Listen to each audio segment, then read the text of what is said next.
12, 13, 14 साल से ऊपर 15, मैक्सिमम 15 साल नौकरी कर पाएंगे लोग। और कम से इतने दिनों में अगर कुछ दे दो और हम अच्छी तरीके से जी नहीं सके, कम से कम लास्ट में कुछ दे दो, अच्छी तरीके से मर हो जाए। बहुत बहुत धन्यवाद मित्र। बड़ी भावुकता वाली बात कह दी विश्वनाथ जी आपने कि जी न सके ढंग से तो कम से कम मरने के लिए वक्त तो दे दीजिए, कम से कम इतना तो दे दीजिए कि परिवार को कुछ देके चले जाएं। सबके बच्चे शादी योग्य हैं, बेटियां शादी योग्य हैं, माँ बाप बूढ़े हैं, इलाज नहीं करा सकते, खुद का नहीं करा सकते, माँ बाप का क्या कराओ। बच्चे के लिए टैबलेट लाने के लिए घंटों सोचना पड़ता है। बच्चा अगर कपड़े के लिए रो जाए तो नहीं सिलवा सकते क्योंकि पैसे नहीं। उमा जी, आज शिक्षा मित्रों पर बीजेपी के प्रवक्ता के द्वारा भद्दा कमेंट किया गया, क्या राय है आपकी? सभी उपस्थित भाइयों का सम्मान करते हुए इस बिंदु पे मात्र एक लाइन कहूंगी कि जब से बीजेपी सरकार आई है, शिक्षा मित्र परिवार को हाशिए पे खड़ा कर दी है। वो ऐसा मूल्यांकन करती है जैसे लगता है कि शिक्षा मित्र परिवार उनके घर की खेती हो चुकी है। खेती मैं इसलिए कह रही हूँ, उनको माननीय मुख्यमंत्री स्वर्गीय कल्याण सिंह जी का वादा याद दिलाने के लिए मैं बता रही हूँ, क्योंकि उन्हीं के पोते संदीप सिंह जी के यहाँ वो है। उन्हें अपने पूर्वजों पे ध्यान देते कि जब वो चयन कर रहे थे तो सबसे कोहिनूर पूरे न्याय पंचायत का अव्वल दर्जे का ए ग्रेड का पास बच्चे को ही सिलेक्शन मिला था। उस नियमावली को भी यदि वो एक बार देखते कि ए ग्रेड के मेरिट वाला बच्चा आज कटोरा लेके खड़ा है, किसके कारण से, कौन सी ऐसी विसंगति आ गई, किसकी नीति फ्लॉप रही। अगर नीति उनकी फ्लॉप न होती तो आज शिक्षा मित्र परिवार दर दर की ठोकरें न खाता। सरकार अपना मजबूती कदम उठाने के बजाय जनता पे ठीकरा फोड़ती है।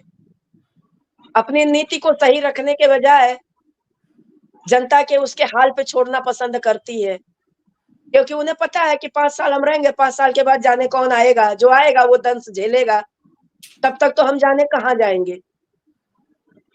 बोलने वाले जो अभिभावक हैं उन्हें वाकई शिक्षा मित्र परिवार से माफी मांगनी चाहिए, क्योंकि शिक्षा मित्र परिवार वेल क्वालिफाइड है। उन्हें अभी पता नहीं है कि उनकी डिग्री का मूल्यांकन आप कर नहीं पाओगे। एक से एक डिग्री धारक है। जो आपका मानक था उस मानक को हम पूरा करके तब यहाँ खड़े हुए हैं। तो क्या है, आपके मानक जब वो मुखिया रख रहे थे तो उनका मानक उतना ही था जो इतना ही रखे हम लोगों को। आपने तो अपने परिवार पे प्रश्न चिन्ह लगवा लिया। जिस जगह आपको रोटी मिल रही है, जिस दरबार से आप अपने परिवार की रोटी दे रहे हैं, उस परिवार पे ही आपने कुठाराघात कर दिया शिक्षा मित्र परिवार पे उंगली उठा करके। क्योंकि शिक्षा मित्र परिवार जल्दी किसी पे उंगली नहीं उठाता है। वो अपने दर्द, अपनी पीड़ा को अपने वाणी में, अपने भाव में कहता है। लेकिन इस तरह से विसंगति वाली बातें कहना, वो उस चयन को उंगली उठा रहा है जो उस समय की सरकार ने चयन किया, जो उस समय की सरकार ने नीति बनाई। तो उनके बाबा ही तो थे माननीय शिक्षा मंत्री संदीप जी के, और माननीय शिक्षा मंत्री जी के ये दाहिने हाथ हैं। तो ये जो बोल रहे हैं पहले इनको सोचना चाहिए कि हम जो बोल रहे हैं कहीं ये मेरे ही टोपी सर पे वार न कर दे। वार तो 100% कर दी। गलती आपके परिवार की थी, आपने उसको सुधारा नहीं, आप ठीकरा फोड़ने लगे शिक्षा मित्र पे। शिक्षा मित्र, इनकी जानकारी के लिए मैं बता दूं कि वेल क्वालिफाइड है, उसके जितना पढ़ा लिखा किसी डिपार्टमेंट में नहीं है। ये भी मैं बता दूं, इतना गारंटी है। एक से एक डिग्री धारक है। आपने जो डिग्री मांगी थी उस अर्हता पूरा करने के बावजूद भी लोगों के पास डिग्रियां अच्छी अच्छी हैं, इतने वेल क्वालिफाइड है, बहने हैं एक से एक डिग्री वाली।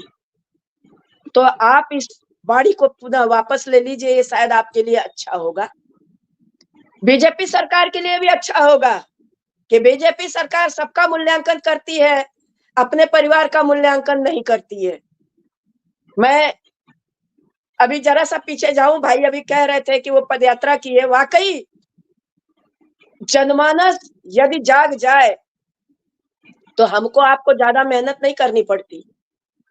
लेकिन जनमानस में भी कुछ ऐसे दलाल घूमते। नमस्कार साथियों, स्वागत है आप सभी का आज की इस नई वीडियो में। ये वीडियो आप सभी शिक्षा मित्र साथियों के लिए काफ़ी ज़्यादा हेल्पफुल एवं काफ़ी ज़्यादा महत्वपूर्ण होने वाली है। इस वीडियो के माध्यम से वर्तमान की कुछ खबरें जो कि आप सभी के मध्य में आपके अस्थायीकरण के पॉइंट ऑफ व्यू से साझा करेंगे। सभी साथी वीडियो को पूरा देखें। चैनल को अभी तक आपने सब्सक्राइब नहीं किया है, कर लें। अब चलते हैं अपडेट पर। हैं कुछ ऐसे गद्दार होते हैं जो सब जगह नासमझी वाला ही काम करते हैं, उन्हें कहीं भी समझदारी से काम लेना नहीं होता है।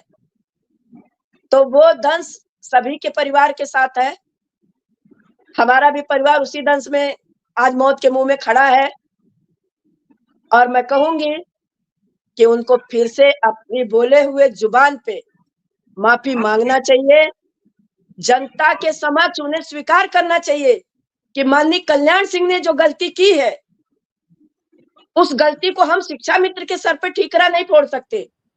माननीय कल्याण सिंह ने जो अर्हता मांगी थी, पूरे शिक्षा मित्र अर्ह थे, यानी उनकी उतनी योग्यता थी, उतनी उसके पास क्वालिफिकेशन थी, तब शिक्षा मित्र परिवार का पूरे न्याय पंचायत में डुगडुगी बजाई गई। चोरी से नहीं हुआ है, डुगडुगी बजा के सभी की मार्कशीटों को एकजुट कर करके उसकी ए ग्रेड की मेरिट बनी। उसमें से जो सिलेक्टेड हुए वो 2 शिक्षा मित्र चयनित हुए पूरे उत्तर प्रदेश के विद्यालयों पर। तो शिक्षा मित्र 9वां और 10वां कहाँ फेल है? जो बोल रहा है वो खुद अपनी डिग्री देख ले पहले, कि उसको यही नहीं पता कि कौन किस तरीके से चयनित होके आया है। तो कम से कम ना बोले तो ज्यादा बेहतर है। बोलने की आवश्यकता ही कहाँ थी?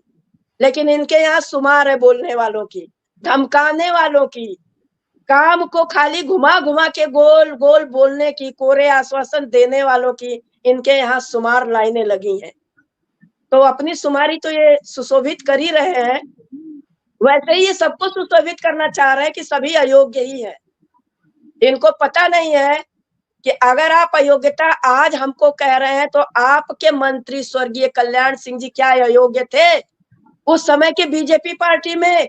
जब ये शिक्षा मित्र की नियुक्ति निकाले, जब उनको नियुक्ति दिए, तो उन्होंने क्यों नहीं इसका मापन सही किया? उस प्रणाली को उन्होंने सही क्यों नहीं रखा? क्योंकि उन्हें सरकार चलाना था, उनके विद्यालय की स्थिति ध्वस्त हो रही थी। इसलिए शिक्षा मित्रों ने उन बंद पड़े विद्यालयों को, उन जर्जर विद्यालयों को जहां कोई पहुंचने वाला नहीं था, उस आतंकवादी जगहों में, पेड़ के नीचे, खुले आसमान में, गिरे हुए छत के नीचे, शिक्षा मित्र परिवार ने अपने गांव के शिक्षा मित्र बच्चों का लालन पालन करते हुए उनको आगे बढ़ाने का काम किया, उनको शिक्षा देकर के। आज मिश्रा भैया मैं बताऊं, जब हमारे पढ़ाए हुए बच्चे हमारे सामने खड़े होते हैं और उनकी मुच्छे दाढ़ी जब इतनी बड़ी दिखती है, लंबाई उनकी अचानक दिखती है, तो ये लगता है कि क्या मैंने ही इन बच्चों को पढ़ाया था। वो खुद हमको एहसास दिलाते हैं कि मैं फला हूँ। और बात बता दूं बड़े मजे से, पिछला धरना जब चल रहा था 2017-18 वाला, पुलिस की भर्ती, दरोगा की भर्ती का भाई बहन विरोध करने पहुंचे थे। उसमें एक बच्चा मेरा पढ़ाया हुआ पहुंचा और मैं धरने में अपने चल रही थी। वो आया, चरण स्पर्श करके कह रहा है, बहन जी आपने मुझे पहचाना नहीं। एक बार की मैंने ऐसे सर उठा के देखा, मैंने कहा लाला पहचान तो नहीं रही हूँ, आप बताएंगे तो जरूर पहचानेंगे। कहने लगा, बहन जी मैं आपसे कक्षा 3 तक पढ़ा हूँ, मेरा नाम गौरव है और मैं दरोगा की भर्ती से हम सभी लोग बाहर किए गए हैं, उसका विरोध करते हुए हम लोग यहाँ तक विरोध में धरना दे रहे हैं। मैंने आपकी बात सुनी, जब मैंने अपने भाइयों से बोला तो वो लोग आपसे मिलने के लिए लालाई थे, हम लेकर आए हैं, आप अपना 2 मिनट समय दीजिए। मैं मिली, उनकी बातें सुनी, मैंने कहा आप शासन में अपनी बात को रखिए, निष्कारण होगा भाई, कहीं ना कहीं तो विकल्प निकाला ही जाएगा। ठीक कह रही है, टाइम बहुत हो चुका, आप चूंकि आज लेट आ पाई, मैसेज तो हमने समय से दिया, क्योंकि हम भी कहीं लेट फंसे हुए थे। बंधु जी के पास चलेंगे।